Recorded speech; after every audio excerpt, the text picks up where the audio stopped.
Shalom. All praise to the Most High Yahweh by Hashem Yahweh Shai by Hashem Rakah. Double honors to the apostles and elders of Great Millstone who rule well. Peace and salutations, you brothers. Hopefully, like pushing this word in truth and sincerity. Alright, this video here is don't touch the apple of the Lord's eye.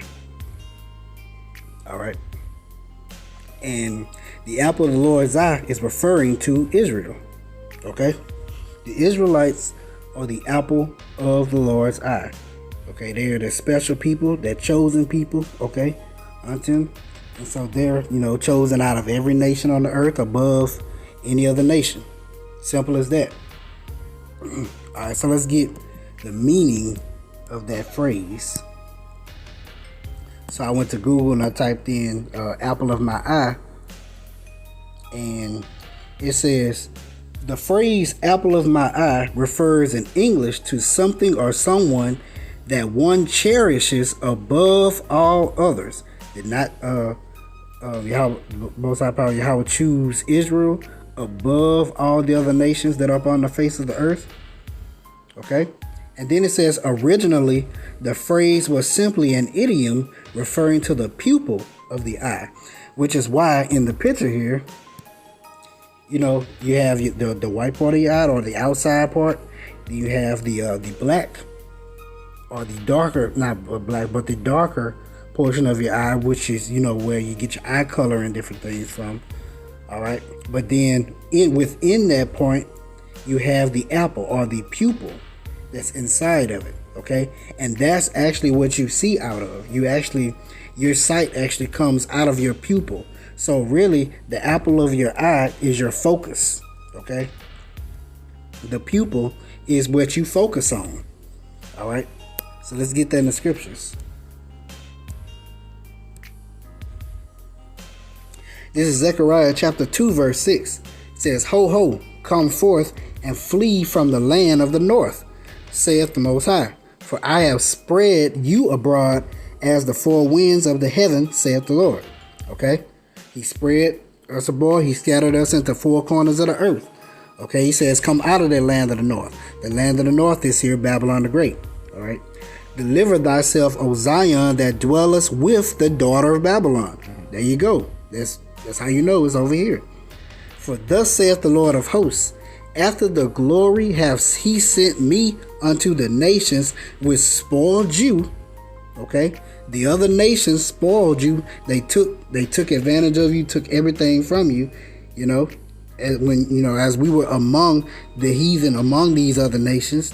For he that toucheth you toucheth the apple of his eye. Okay, you touch the Lord's chosen, you're touching who he has his focus on. Okay, who he has his sights on, who he sees. So check out verse 9. For behold, I will shake mine hand upon them, and they shall be a spoil to their servants. And ye shall know that the Lord of hosts have sent me. All right, so he's going to turn back, their captivity. He's going to turn back us being spoiled, and then the spoiler will become the ones who are spoiling. Salakia. All right. So thus, we will begin to spoil these other nations. And that don't mean by spoil, don't mean to give them treasures or things like that, meaning we're going to take their goods from them. Okay, they're going to build up the kingdom of heaven. They're going to build up our kingdom. Same way we built up theirs. Recompense. That's justice.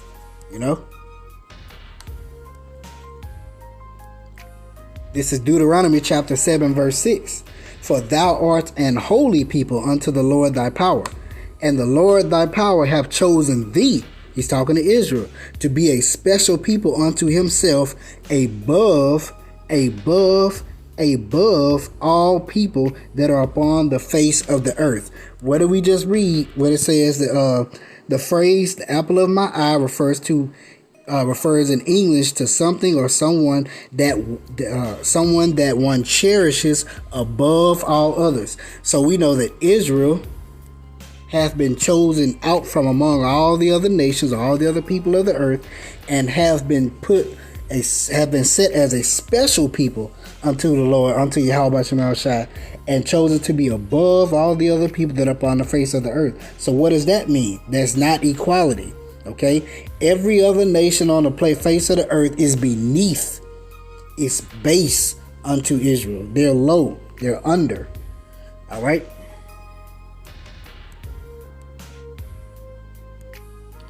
Let's see.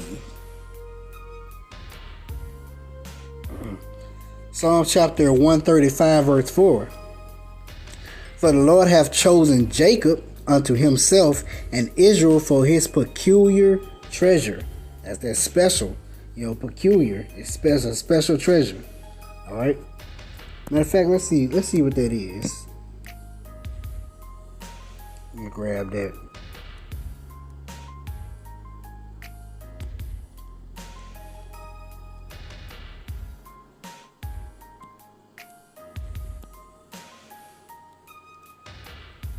This is Psalms chapter 135 verse 4, and this is they were special people, and it says it's a Salakia, it's the word peculiar, Salakia, that peculiar treasure, okay, and it says possession, property, valued property, a peculiar treasure, a treasure, okay. So Israel is a possession of value, okay. Israel is valuable unto Yahweh Hashem Yahushua.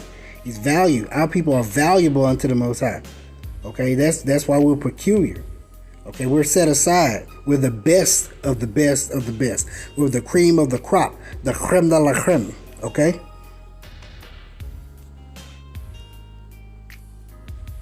All right, let's see.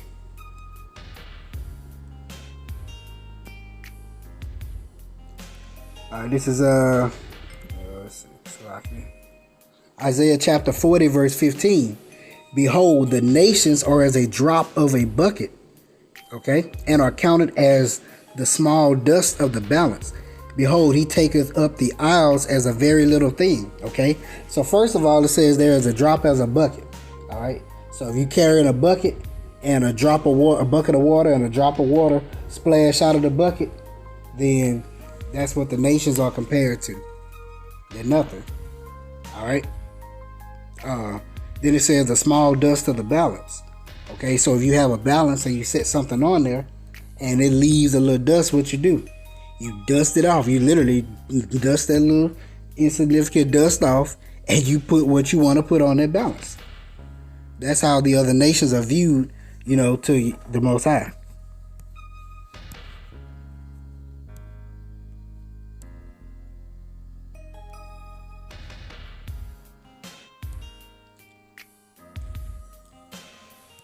Alright, this is 2nd Ezra chapter 6 verse 54. It says, and after these Adam also, whom thou madest Lord of all thy creatures, of him come we all, and the people whom thou hast chosen. Alright, there's a separation there. You got the people, of him come we all. Okay, you got everybody. And then it says, and the people also whom thou hast chosen. So that's a separation of the chosen people, Israel, from the rest of the nations that were created.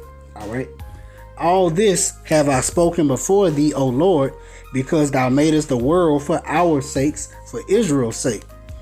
As for the other people, which also come of Adam, because we all do, our line does all go back to Adam. Because remember, after the flood, Shem, Ham, and Japheth were the sons of came out of Noah, so they repopulated the earth. So thus that line goes back to Adam. All right.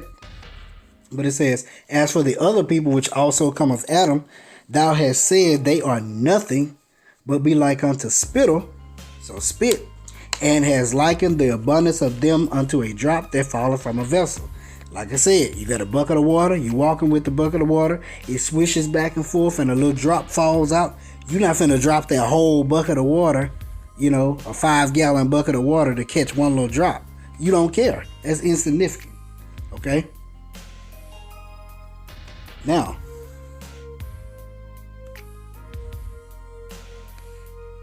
let's grab this here. This is why I said don't touch the apple of the Lord's eye, because you're literally touching the Lord's possession, his peculiar treasure, his possession, his valued treasure that he cherishes above anything else on this earth. Okay. This is Revelation chapter 18, verse 4. And I heard another voice from heaven saying, Come out of her, my people, that ye be not partakers of her sins, and that ye receive not her plagues. Come out of where? Babylon the Great, that's being called up into the chariots. Okay? For her sins have reached unto heaven, and the Most High hath remembered her iniquities. Reward her even as she rewarded you, and double unto her double according to her works. In the cup which she hath filled to her double. So this place is going to get double the punishment. The people are going to get double the punishment. Okay, we build up their kingdom, they're going to build up our kingdom. Okay, it's going to be that righteous recompense. Okay, except they're going to get it on a whole nother level than what we got. This is Revelation chapter 13, 9, verse 9. If any man hath an ear, let him hear. All right. That don't mean 2 ears on the side of your head. That means a spiritual ear. I mean, if you can get the understanding of this, then get the understanding. Then listen, pay attention and get it. Okay.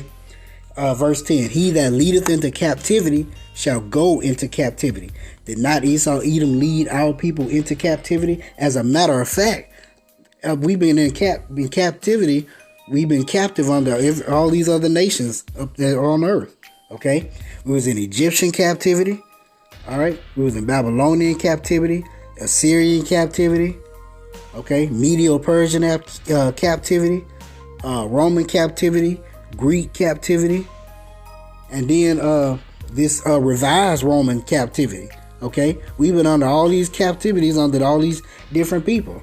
So he that leadeth into captivity shall go into captivity. So thus, all these other nations are going to go into captivity under the Israelites, whom they put in captivity, whom they led into captivity. All right. He that killeth with the sword must be killed with the sword. Okay.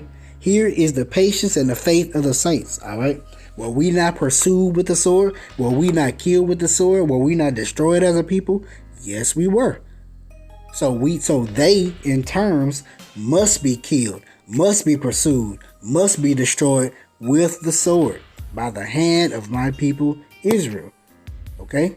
And it says, here is the patience and the faith of the saints. This is what we're waiting on. We're preaching and teaching. We've been talking about this. This is, we're waiting for this. This is our patience and this is our faith to know that this word in which we were given in this book, these scriptures are true. That they will come to pass. Lo, it will come. Okay? So, like I said, it wasn't meant to be a long lesson. Don't touch the apple of the Lord's eye, because you're going to get got. Alright? So call all Yahweh Shem Al Shai by Shem Kakadash. I hope you edify. Shalom.